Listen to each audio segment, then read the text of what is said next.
Emerging Surguja में हम बात कर रहे हैं सूरजपुर के अलावा कोरिया और मनिंद्रगढ़ चिरमिरी की भी। तो अब जो सेशन हमारा होने जा रहा है वो खास तौर पर कोरिया और मनिंद्रगढ़ चिरमिरी पर आधारित है। हमारे साथ में जुड़ने जा रहे हैं विनय मोहन भट्ट जी, MIS है, प्रशासक शिक्षा विभाग के। जोरदार तालियों से स्वागत करिए विनय मोहन भट्ट जी, MIS प्रशासक शिक्षा विभाग। इसके साथ ही खुशबू तिवारी जी हमारे साथ में जुड़ रही हैं, परियोजना अधिकारी हैं महिला बाल विकास विभाग की। साथ ही डॉक्टर विनय शंकर सिंह मनेंद्रगढ़ जनपद पंचायत के अध्यक्ष हैं, ये हमारे साथ में जुड़ रहे हैं। आप तीनों का स्वागत है, जोरदार तालियों से स्वागत करिए। अब बात होगी मनेंद्रगढ़ चिरमिरी भरतपुर की, नया जिला है, नया जोश और नई व्यवस्था, और इस व्यवस्था को कैसे जमीन पर लाया जा रहा है, क्या इसके परिणाम हैं, इसी पर चर्चा की शुरुआत करेंगे। ओवर टू यू प्रेरणा। बहुत शुक्रिया तृप्ति, और आप भी आइए, मुझे इस चर्चा में ज्वाइन करिए।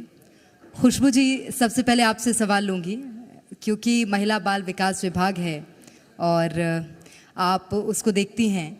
महिलाओं की क्या स्थिति है, क्योंकि कई बार ऐसा होता है कि कई तरह की समस्याएं ऐसी हैं, कई तरह की बीमारियां ऐसी हैं जिससे ग्रसित महिलाएं पाई जाती हैं, और उसमें ख़ास तौर पर मुख्य रूप से अनीमिया की समस्या है। अगर हम बात करें वो कहाँ तक हल हो पाई है? सभी को नमस्कार। और बहुत ही हर्ष का विषय है कि आज इस मंच के माध्यम से हमारे ज़िले में क्या स्थिति है महिलाओं की, इस विषय पर बात करने का सौभाग्य प्राप्त हो रहा है। और हमारी जो एंकर हैं वो भी दोनों महिला हैं, इससे ये पता चलता है कि स्टेट में महिलाओं की स्थिति निश्चित रूप से बहुत अच्छी है। और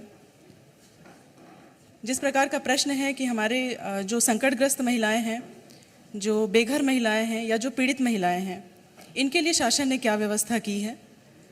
निश्चित रूप से महिला हेल्पलाइन नंबर हमारे जो हैं 1091 और सखी वन स्टॉप सेंटर 181 एक ही छत के नीचे बेघर, पीड़ित और संकटग्रस्त महिलाओं के रहने की, खाने की, विधिक सहायता और स्वास्थ्य की, इसके साथ ही उनके कौशल प्रशिक्षण की भी व्यवस्था सखी वन स्टॉप में की जाती है। 24/7 कभी भी यदि कोई महिला दिन में या रात में किसी अगर पीड़ित अवस्था में है तो 181 पे कॉल करके वो इस प्रकार की सहायता प्राप्त कर सकती है। बिल्कुल, मतलब महिला सुरक्षा पर अच्छा खासा जोर आप लोगों का है, और आगे भी आपसे बातचीत करेंगे। और हमारे पैनल में दो विनय जी हैं, है ना एक विनय शंकर जी हैं, एक विनय मोहन जी हैं। तो मैं सवाल करूंगी विनय मोहन जी से, MIS से प्रशासक शिक्षा विभाग के आप हैं, क्या स्थिति है सर जिले में शिक्षा को लेकर, क्या प्राथमिकता है? धन्यवाद मैडम, सभी को नमस्कार। कोरिया ज़िले में शिक्षा की अभी व्यवस्था है धीरे धीरे जो बेहतर हो रही है। विद्यालयों में मॉनिटरिंग की सुविधा बढ़ाई गई है, और जो सुदूर अंचल के बच्चे हैं उनकी 100% उपस्थिति और लगातार उनका 100% पाठ्यक्रम पूरा हो, इस पर ध्यान दिया जा रहा है मैडम। कोरिया जिले में आत्मानंद स्कूल भी खुले तो कितना स्तर बढ़ा है? स्कूल ड्रॉप आउट रेट अब कम हुआ, क्या व्यवस्था बदली है? जी, स्वामी आत्मानंद स्कूल जो एक प्राथमिकता के रूप में अभी सामने आया है।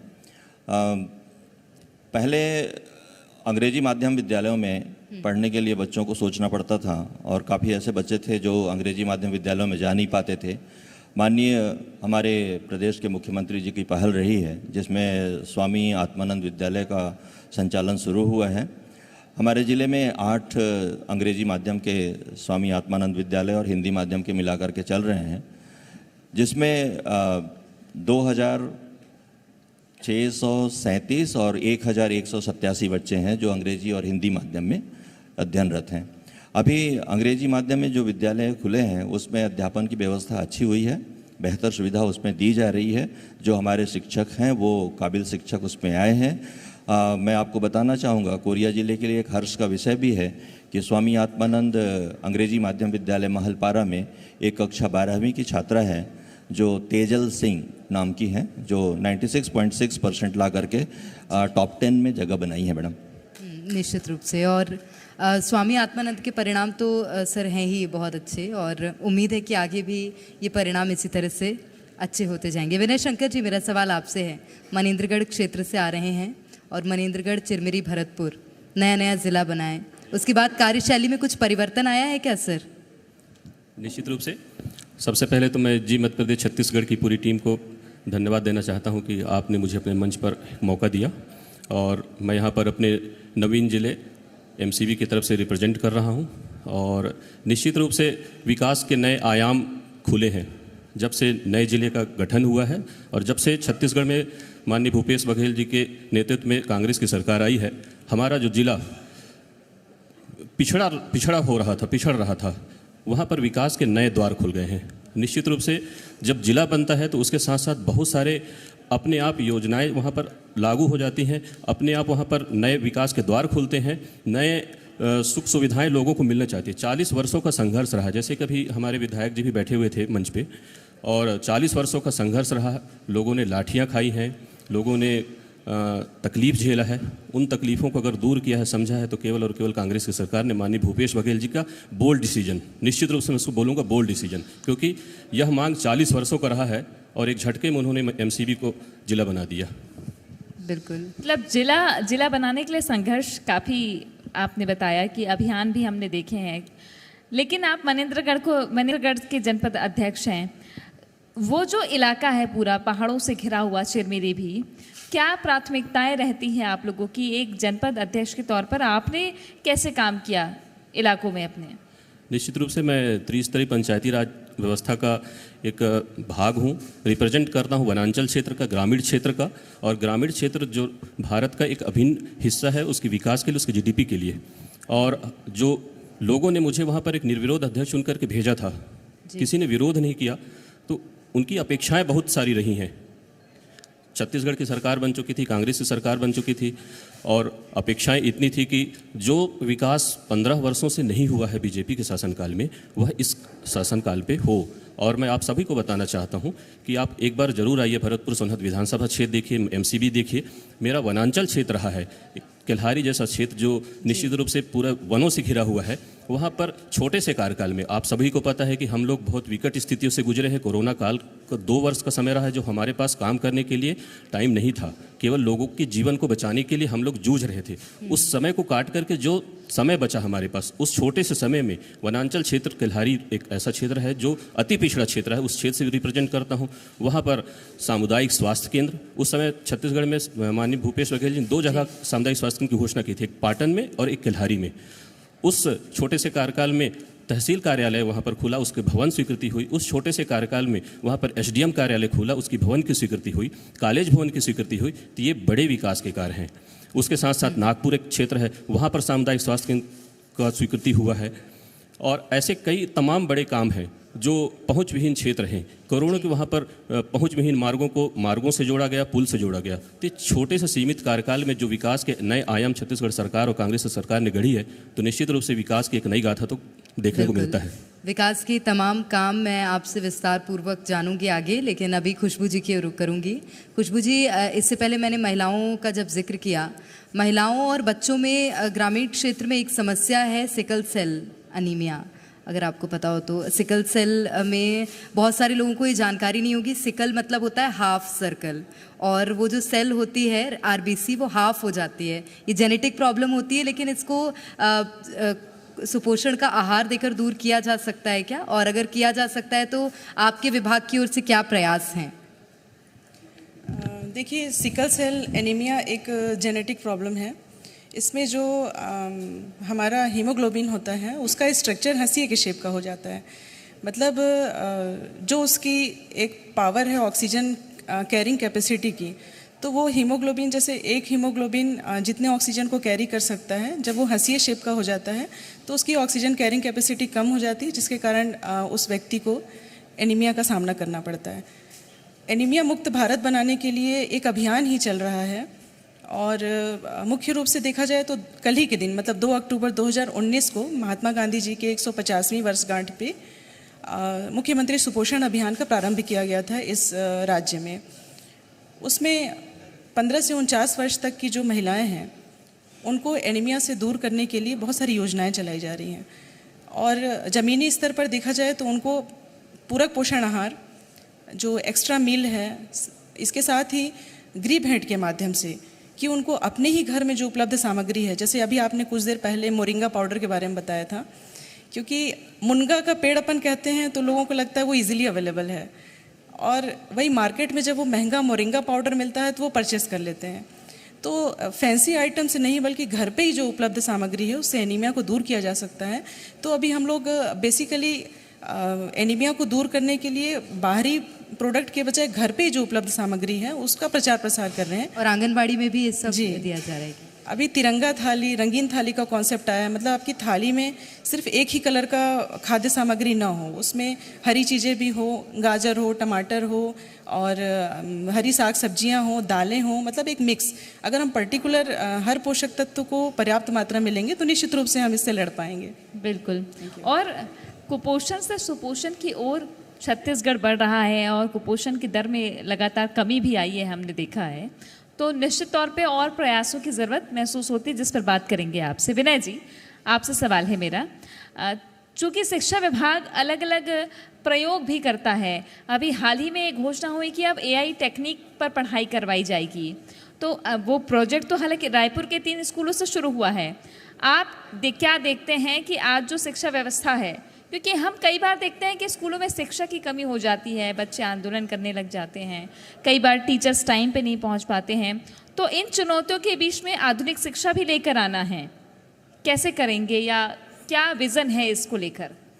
जी, अभी पिछले जो कोविड काल के समय से जो बच्चे कमज़ोर थे उनके लिए हम लोगों ने पिछले साल चलाया था मिशन 40 डेज़। मिशन 40 डेज़ के अंदर में ठीक एग्ज़ाम से 40 दिन पहले हम लोगों ने उसका एक ऐसा क्रियान्वयन किया था कि हर स्कूल में कक्षा 10वीं और 12वीं को फोकस करते हुए सभी बच्चे उसमें जुड़ें और सभी बच्चों का नियमित एक टेस्ट एग्ज़ाम हो, और वो जो लिखने के क्षमता जिनमें कम हो गई थी कोविड काल के समय में, उसको हम लोगों ने पूरा करवाया 40 डेज़ में। और उसका रिजल्ट हमको मिला कि कक्षा 10वीं के रिजल्ट में 81% हमारा रिजल्ट आया, जो 4% ऊपर गया। वैसे ही कक्षा 12वीं का रिजल्ट हमारा 87.7, जो कि 1.7% ऊपर गया था। इस बार भी हम लोग मिशन अव्वल 2024 अभी चला रहे हैं, जिसकी शुरुआत हम लोगों ने 1 अक्टूबर से ही की है। और इसमें भी हम लोग जोड़ेंगे बच्चों को, कक्षा 9वीं से 12वीं तक के बच्चों को जो नियमित रूप से आएंगे। अब इसके साथ ही क्या है कि जो हमारा नई जो तकनीकी शिक्षा है और जिसमें बच्चे प्रतियोगी परीक्षाओं में शामिल होने जा रहे हैं, उसके लिए भी अभी स्वामी आत्मानंद कोचिंग क्लासेस शुरू होने जा रही है, जिसका माननीय मुख्यमंत्री जी के द्वारा अभी 3 तारीख से ही उद्घाटन होगा, जिसमें नीट और जेई के बच्चे शामिल होंगे और 50 बच्चे नीट के शामिल होंगे और जेई के 50 बच्चे शामिल होंगे। और ये ऑनलाइन कक्षाएं शुरू होने जा रही हैं, ये प्रयास रहेगा। बिल्कुल, मेरा सवाल भी यही था कि एक सपना तो मुख्यमंत्री भूपेश बघेल ने पूरा कर दिया, अंग्रेज़ी पढ़ना है स्वामी आत्मानंद अंग्रेज़ी माध्यम स्कूल लाकर, और अब जब कॉम्पिटिटिव एग्ज़ाम निकालने की बारी है, वो सपना भी कई छात्रों का होता है, और उसको पूरा करने के लिए ये जो प्रयास किया जा रहा है, इसमें छात्रों का चयन कैसे होगा सर? कोई विशेष प्रक्रिया है क्या? जी मैडम, इसमें क्या कक्षा 10वीं में, मतलब जो बच्चे अभी कक्षा 12वीं में पढ़ रहे हैं उनका कक्षा 10वीं का रिजल्ट देखा जा रहा है। जो बच्चे उसमें अबव 60% हैं, अबव 60% से भी बच्चे हमारे पास बहुत सारे संख्या में हैं, तो उसमें से भी हम लोग मेरिट में और जो नीडी बच्चे हैं उनको देख रहे हैं, और जो नीडी बच्चे हैं और अबव 60% हैं जिनका रुझान उस नीट की तरफ और जेई की तरफ है, उनको प्राथमिकता देते हुए 50 की संख्या पूरी कर रहे हैं हम लोग। बिल्कुल। विनय जी, आपने अभी जिक्र करते करते वनांचल क्षेत्र की बात की, भरतपुर सोनहत भी कहा, तो भरतपुर सोनहत का जिक्र कर दिया, तो विधानसभा भी है और आप जनप्रतिनिधि हैं अभी जनपद के, तो क्या दावेदारी कर रहे हैं? आपने भी आवेदन किया है क्या? ये बहुत दिलचस्प सवाल है और मेरे क्षेत्र में बहुत ही ज़बरदस्त तरीके से वायरल है कि मैं आवेदन क्यों नहीं किया। तो मैं अभी आपको बताना चाहता हूँ कि कांग्रेस का भी मैं केवल कर्मठ सिपाही ही बन करके रहना चाहता हूँ, और जो जन अपेक्षाएँ हैं उस पर खरा उतरना ही मेरा मुख्य ध्येय है। और जिस दिन हमारे बड़े नेताओं को नोटिस होगा, नोटिसेबल रहेगा और उनका जैसा भी संकेत मिलेगा निश्चित रूप से आगे जन सेवा करने के लिए मैं तत्पर रहूँगा। अच्छा, मतलब अभी इतनी जल्दबाजी नहीं है। हाँ, सबसे पहले तो जो जन अपेक्षाएं हैं उन पे मैं खरा उतरना चाहता हूँ। लगेगा कि बड़े नेताओं को कि नहीं वक्त है इसका, हाँ, तो उनका संकेत मिलेगा तो निश्चित रूप से सेवा करूँगा। अच्छा, तो फिर आपने अपना जो राजनीति आपकी शुरू हुई वो कब से शुरू हुई और आज कहाँ पाते हैं आप अपने आप उस क्षेत्र में?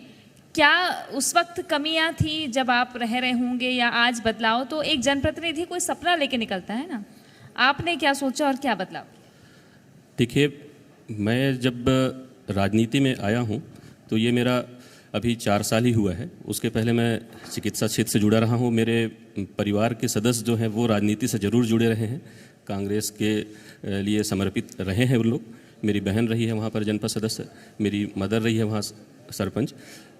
इस बार लोगों को लगा कि ये एक ऐसा लड़का है युवा नेतृत्व को आगे लेकर के जा सकता है और हमारे जो क्षेत्र अति पिछड़ा क्षेत्र कहलाता है उसको विकास की मुख्य धारा में जोड़ने का काम करेगा। और सभी ने जो आशीर्वाद दिया उसके अनुरूप मैं फिर राजनीति में कदम रखा। बड़े नेताओं का, माननीय चरणदास महंत जी का, माननीय भूपेश बघेल जी के मार्गदर्शन पे मैं राजनीति में पदार्पण किया। सरगुजा महाराज, माननीय टी.एस. सिंहदेव जी, माननीय मंत्री जी अमरजीत भगत जी, इनके मार्गदर्शन में मैं कांग्रेस में प्रवेश किया और पहले ही पदार्पण में मैंने जनपद अध्यक्ष को भी निर्विरोध रूप से चुना और एक मौका मिला मुझे कांग्रेस की तरफ से सेवा करने के लिए। तो मैं चाहूँगा कि जो भी मेरा कार्यकाल रहे वह जन सेवाओं के लिए समर्पित रहे। बिल्कुल। और भविष्य में लेकिन आप देख रहे हैं खुद को कि जनता की और बड़े स्तर पर सेवा करेंगे जाकर? देखिए, जी, ऑन है सर, ऑन। कर्म करते रहिए, फल की इच्छा आप मत करिए। फल तो ऊपर वाला आपको जरूर देता है कभी न कभी। और मेरा कर्म ही ध्येय है और राजनीति को मैं एक कर्मभूमि की तरह मानता हूँ, कर्मभूमि की तरह स्वीकार करता हूँ। जन सेवाएं जन अपेक्षाओं के अनुरूप होनी चाहिए और अगर आप जन अपेक्षाओं पे खरा उतरेंगे तो निश्चित रूप से आपके कर्मों का फल अच्छा ही रहेगा, सुखद ही रहेगा। बिल्कुल। खुशबू जी, जब बच्चे आंगनबाड़ी जाते हैं तो उनको बड़ा उत्साह रहता है कि आज तो कुछ बढ़िया खाने को मिलेगा, है ना। फिर दीदियाँ होती हैं तो उनको पढ़ाती भी हैं। क्या ऐसा मॉडल है छत्तीसगढ़ में? अब छत्तीसगढ़ में जो मॉडल चल रहा है कुपोषण से मुक्ति को लेकर, आपके ज़िले में आंगनबाड़ियों की क्या स्थिति है? बच्चे कितना जा रहे हैं? और सुपोषण का अभियान आप लोग किस दिशा में लेकर जा रहे हैं? देखिए, आंगनबाड़ी केंद्र जब कोविड काल में बंद हो गए थे तो भी वर्कर्स ऐसा बोलती थी कि बच्चे आके बैठ जाते हैं आंगनबाड़ी सेंटर। मतलब उनको एक आदत हो गई थी कि हमें आंगनबाड़ी सेंटर जाना है, वहाँ खेलने को मिलता है, वहाँ खाने को मिलता है, वहाँ एक ऐसा माहौल मिलता है कि छोटे बच्चे बड़े बच्चे एक साथ साझा करते हैं समय।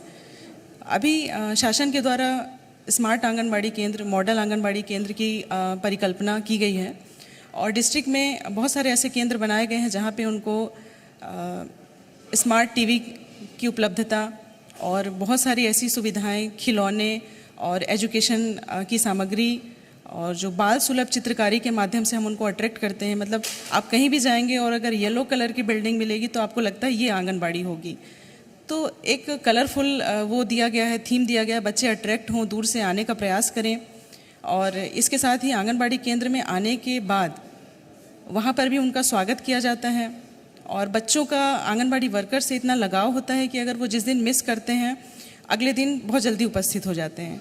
यही कारण है कि कोविड काल में भी या जब भी आंगनबाड़ी सेंटर्स बंद रहे तो लगातार उनकी उपस्थिति जो है बनी रही और वर्कर्स भी बहुत मिस किए उस दौरान उन्हें। बिल्कुल।